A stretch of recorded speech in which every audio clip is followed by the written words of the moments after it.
Everyone laughed when the Chinese billionaire mocked the black waiter until he responded in flawless Mandarin. "Look at that monkey serving our table," said Li Wei in Mandarin, pointing at the waiter as if he were a decorative object. "I bet he doesn't even know how to hold chopsticks properly. People like him should be cleaning toilets, not serving civilized people like us."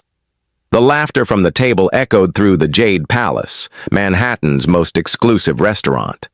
The 5 American businessmen laughed nervously, not understanding.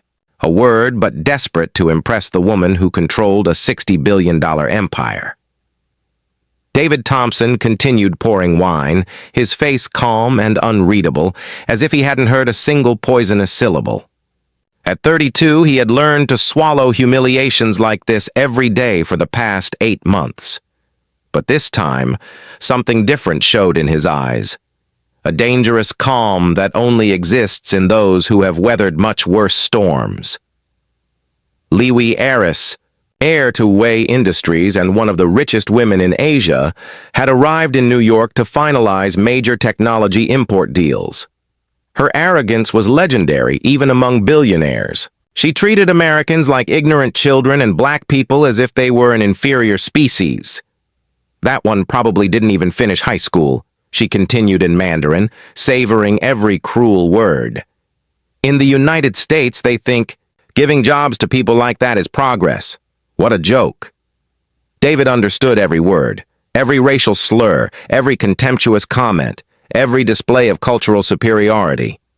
But what Li Wei didn't know was that this monkey spoke fluent Mandarin, held a master's degree in Asian studies from Harvard, and had spent 5 years working as a cultural attaché at the U.S. Embassy in Beijing. 8 months earlier, David was Dr. David Thompson, one of America's leading experts on Sino-U.S. relations.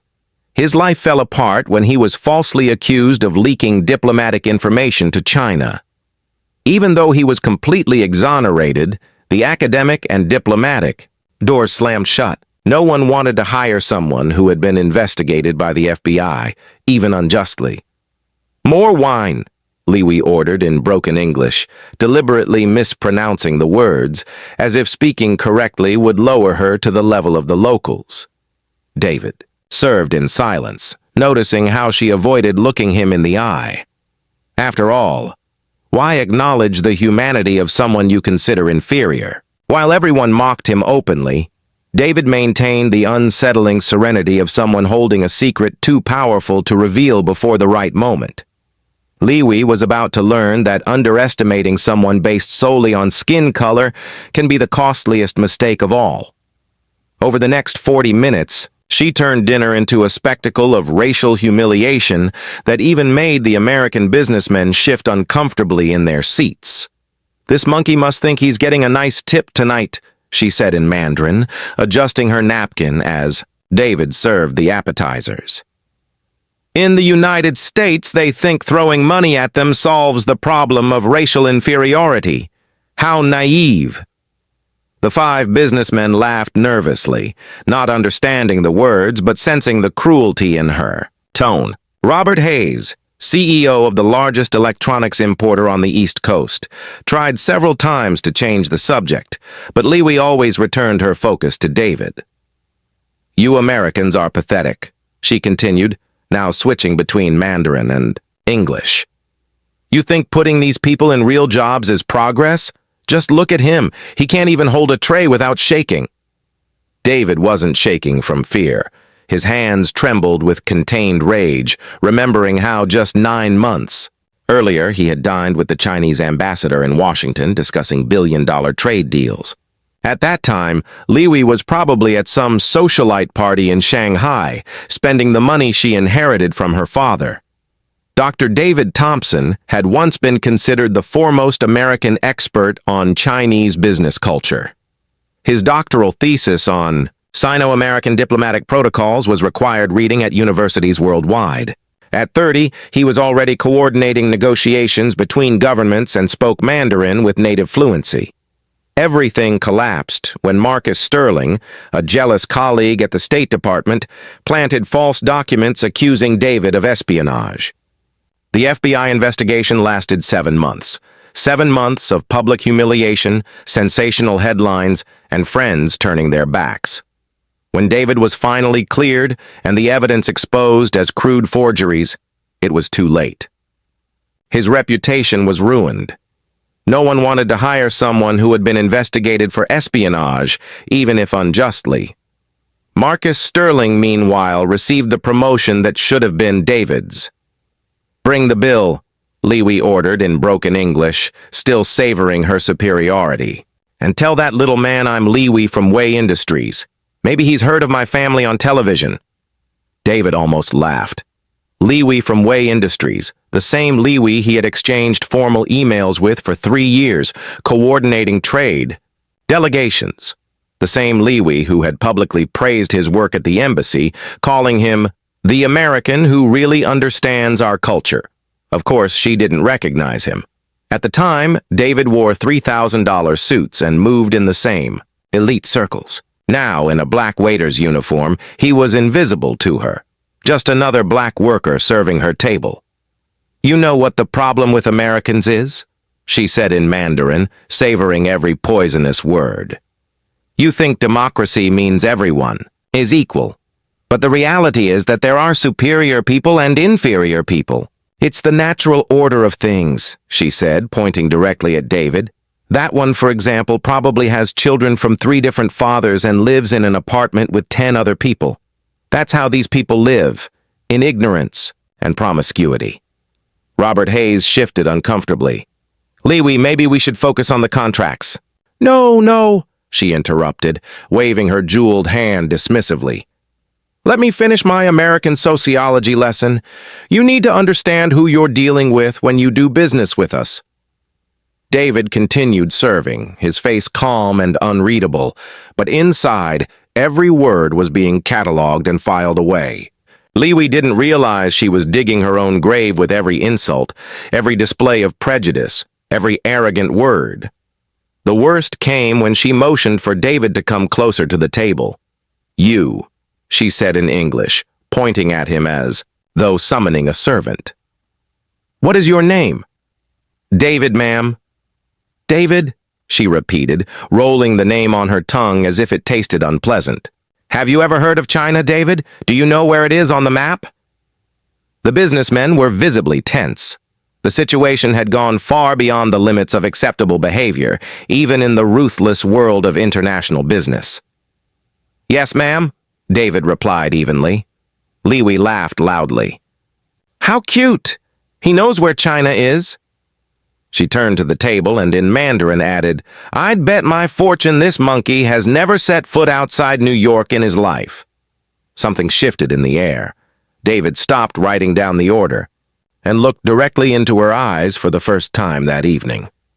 It wasn't submission. It wasn't fear. It was something far more dangerous, recognition. Each insult only strengthened the silent resolve building inside him, a cold determination forged by the very injustice they thought would break him. What the arrogant billionaire failed to see was that every racial slur was writing her own sentence of defeat, word by word, humiliation by humiliation. During the break between dinner and dessert, while Liwi continued to mock him in Mandarin for the amusement of the American businessmen, David walked to the employee restroom with a calmness that hid the storm within him. "That monkey probably can't even count to 100, she said in Mandarin when David was out of sight. "I bet his whole family lives on food stamps. That's how that inferior race survives in the United States." Robert Hayes looked nauseated. "Liwi, this is going too far." "Too far?" she laughed. "You Americans are so sensitive. In China, we know how to keep people in their proper place. That's the difference between a civilization that's thousands of years old and a country barely 200. Meanwhile, in the staff bathroom, David took out his phone and typed a message that could change everything. "James, I need an urgent favor. I'm at the Jade Palace in Manhattan and just witnessed something that may interest the Chinese diplomatic community. Liwi of Way Industries is here making extreme racist comments thinking no one understands Mandarin. I have everything recorded. Can we meet tomorrow?" The recipient was Dr. James Chun, David's former mentor at Columbia University and now director of the Center for Asian Studies, one of the most respected Chinese Americans in New York. The reply came in less than 2 minutes. "My God, David, where have you been? Yes, let's meet." Li Wei is already under internal investigation in China for corruption and unethical behavior. Her comments could be exactly what we need. For the first time in months, David smiled. Dr. Chun didn't know he was working as a waiter. In the message, David had identified himself only as a witness, not as the man whose reputation had been unjustly destroyed. When David returned to the dining hall, Li Wei had escalated her humiliation campaign. Speaking in deliberately broken English, she imitated accents she deemed inferior. You know how to clear a table properly?" she said to David in a childish tone. "Or do you only know how to carry plates like a trained monkey?" The businessman fell silent. Even for men hardened by corporate battles, this was too much. But no one dared confront a woman who controlled billion-dollar contracts. "I can clear the table perfectly, ma'am," David replied calmly, his tone a sharp contrast to her venom. "How cute," she laughed. "He can speak properly. Maybe he's not as dumb as he looks." Turning to the others, she added, "Did you see that? When you treat these people firmly, they learn to behave." And then she made the mistake that would seal her fate. She pulled out her phone and began recording. "I'm here at the most expensive restaurant in Manhattan, showing how Americans educate their black workers," she said in Mandarin, filming David as he cleared the table. "Look how quiet he is when I speak with authority."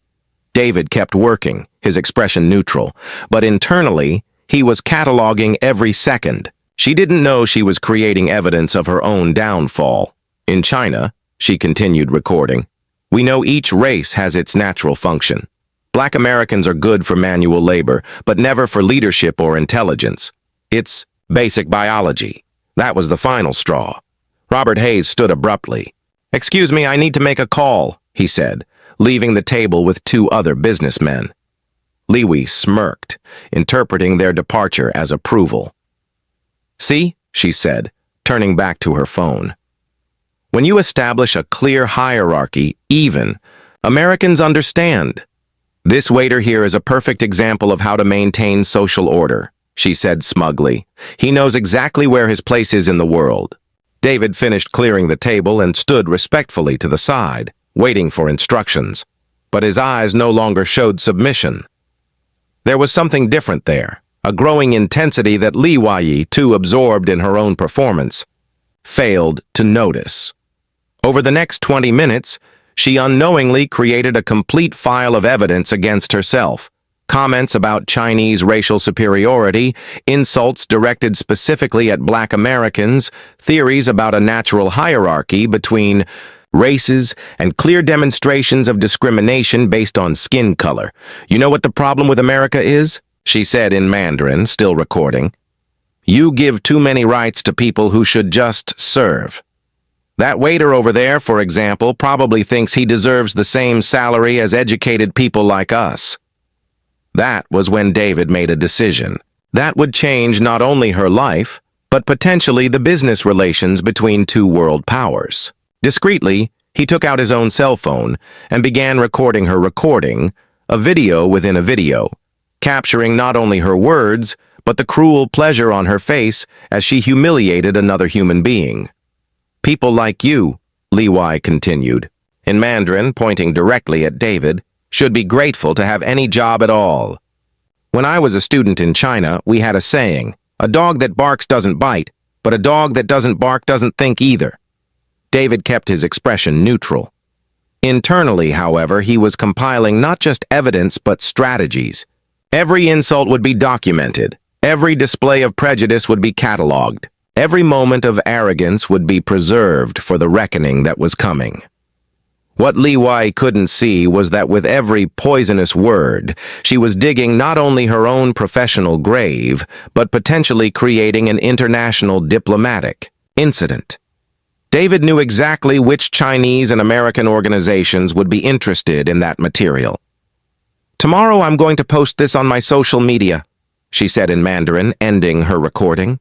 My followers in China will find it hilarious to see how Americans allow this kind of person to work in decent places.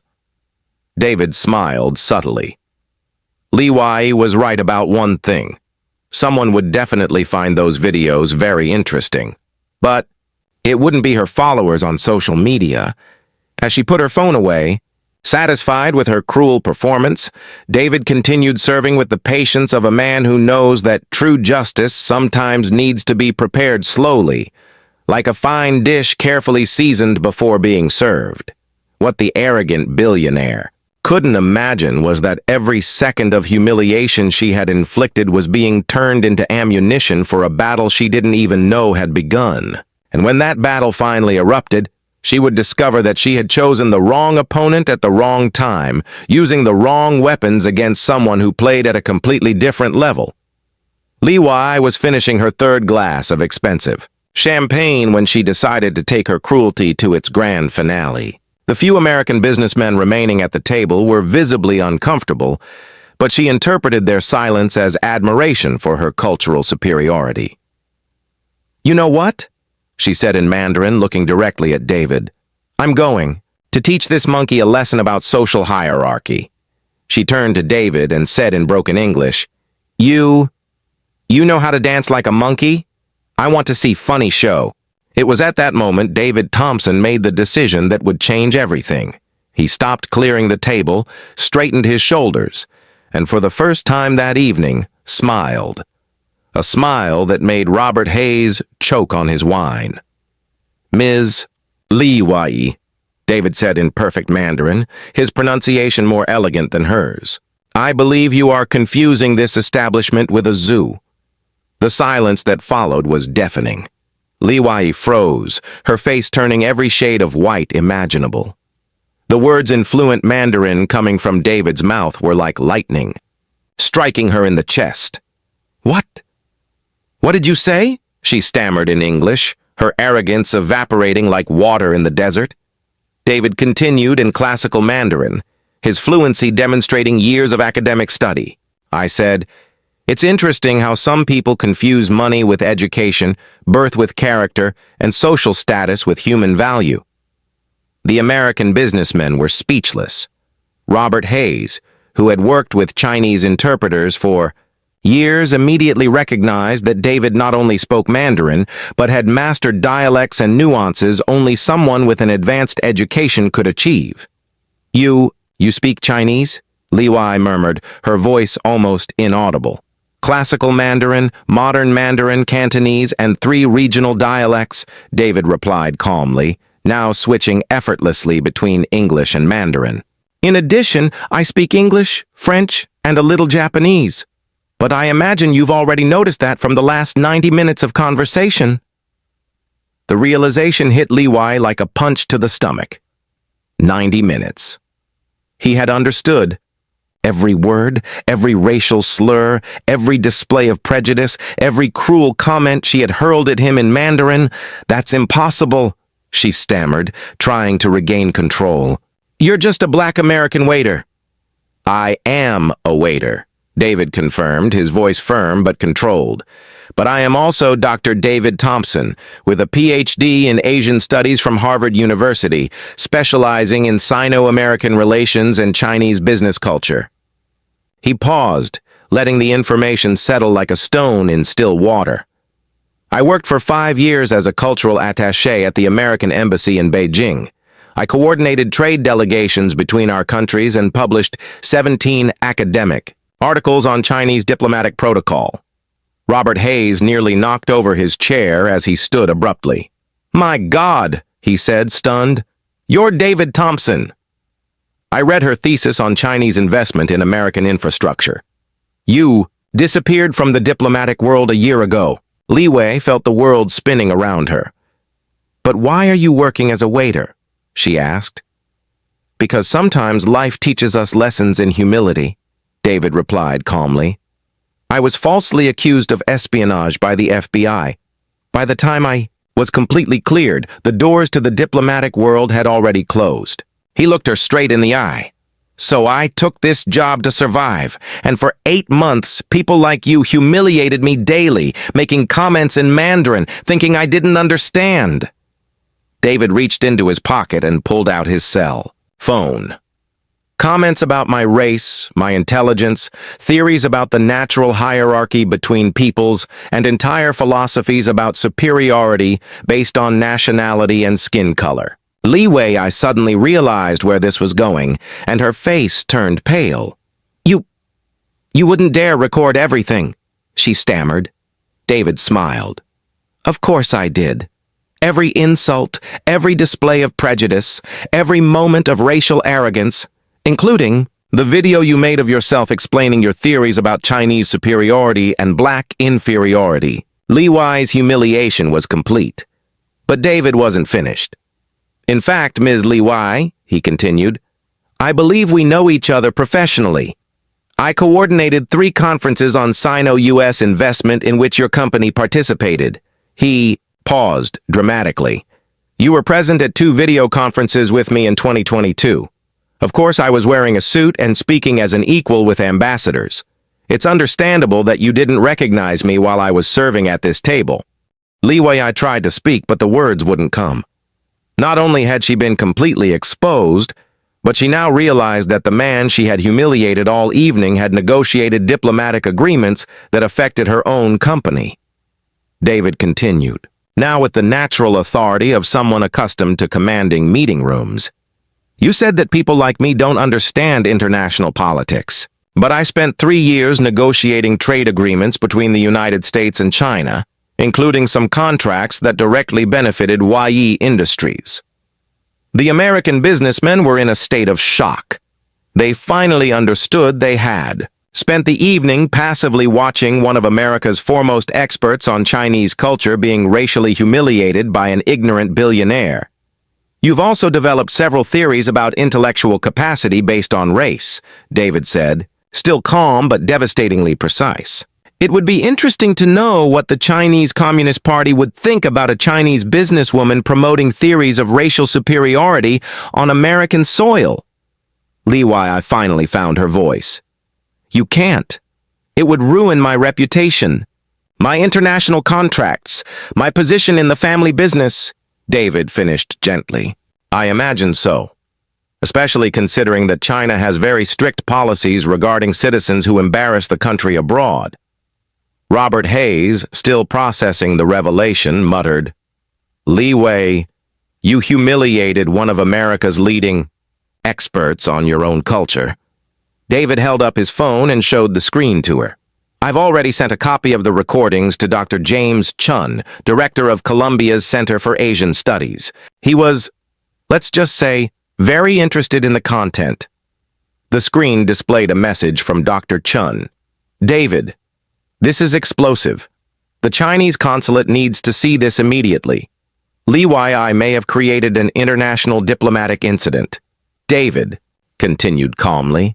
I also sent it to the Chinese Business Association in the United States. They have a very strict code of ethics regarding member behavior on foreign soil. Li Wei broke into a cold sweat.